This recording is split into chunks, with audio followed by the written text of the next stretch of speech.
It's math time!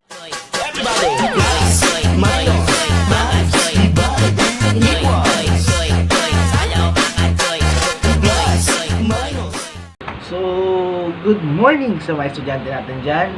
Welcome back to my channel, and Tito Gel is here again for another mathematics tutorial video.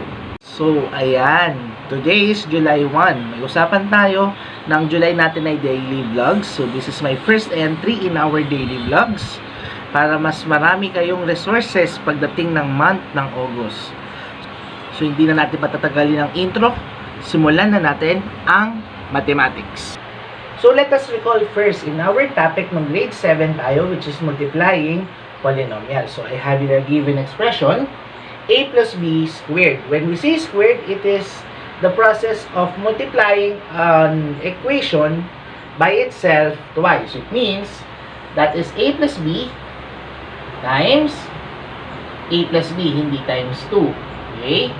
So, by using the FOIL method, so first term is squared, outer plus ab, inner, that is ab as well. Pwede namang BA, pero sa algebra, sinusunod natin yung alphabetical order of variables.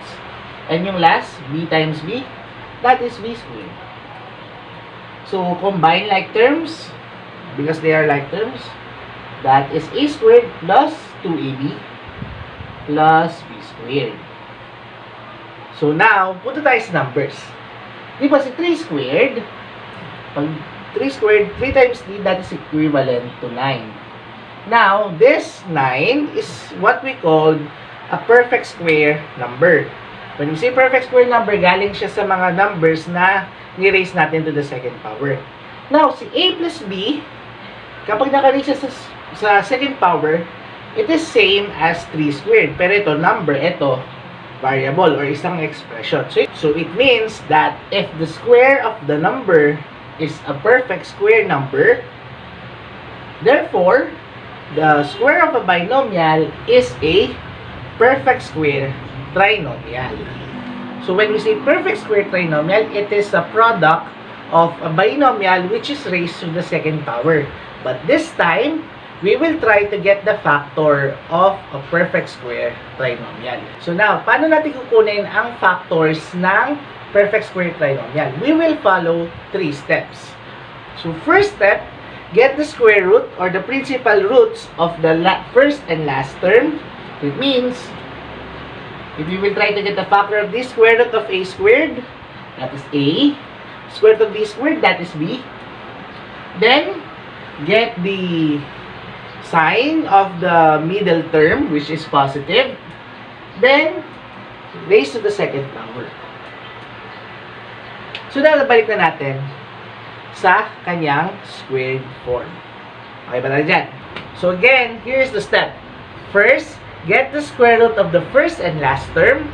Second, copy the sign of the middle term and put it between the roots. And last, raise the binomial that we get to the second power.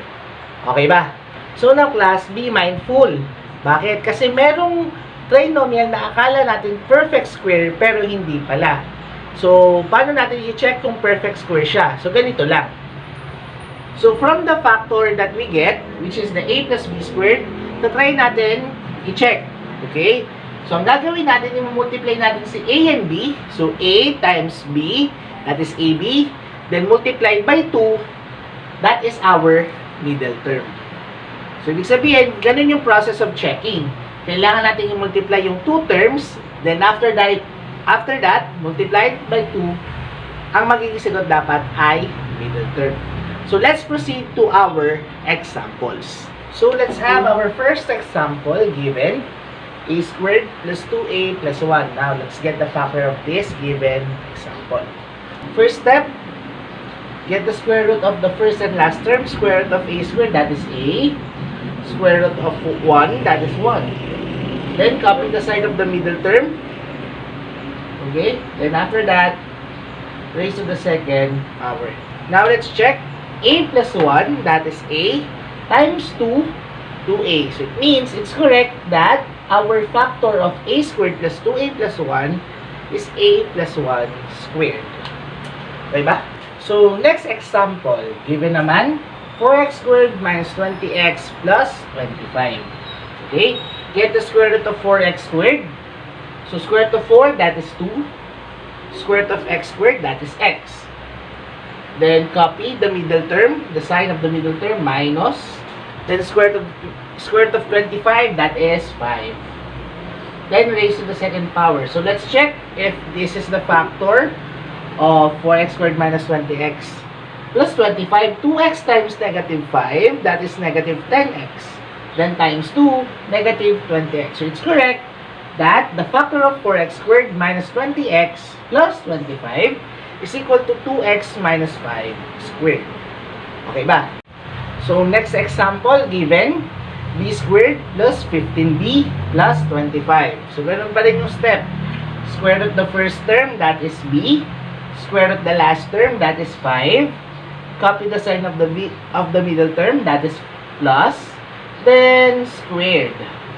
Now, let's check. So, b times 5, that is 5b. Then, times 2, 10. Is it 10b?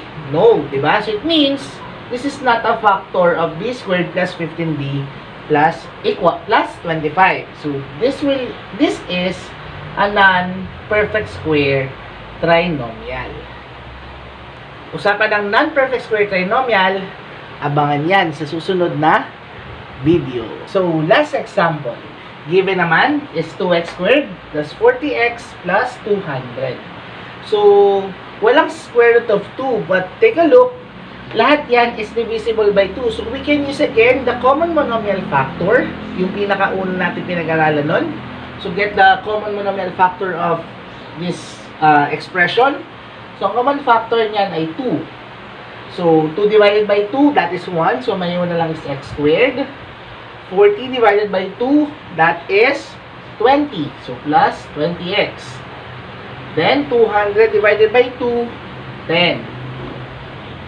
Ayan. So, next, try na natin ngayon kung pwede tayo mag-perfect square trinomial kung this is a first. So, ayan. So, 2 times x squared plus 20x plus 100. Now, this time, let's try to factor this x squared plus 20x plus 100 using the perfect square trinomial method. Okay? So, 2 times yung x squared, square root of x squared, that is x. Square root of 100, that is 10. Copy the sign of the middle term, that is plus. Then, raise to the second power. Then, check. X times 10, that is 10x, times 2, 20x. So, it's correct. So, it means the factor of 2x squared plus 40x plus 200 is 2 times x plus 10 squared. Okay ba? So, ayan. Naturo ko na sa inyo yung process of factoring perfect square trinomials. This time, kayo naman ang gagawa nito. So, again, para lalo tayo matuto, huwag nating i-skip ang exercises. Try nating sagutan para mas lalong ma-enhance ang ating mathematical skills. So, hindi ko na patatagalin pa. Simulan na natin ang pagsagot.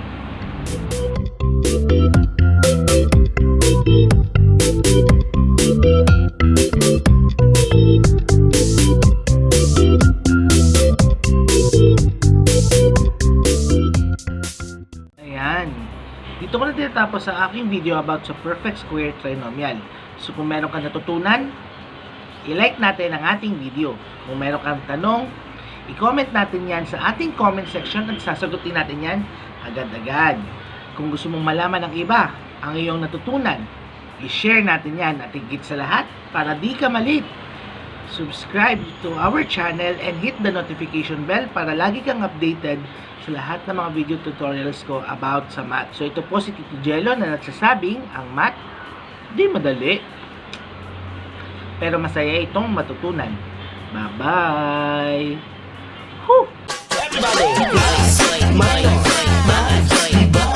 Everybody!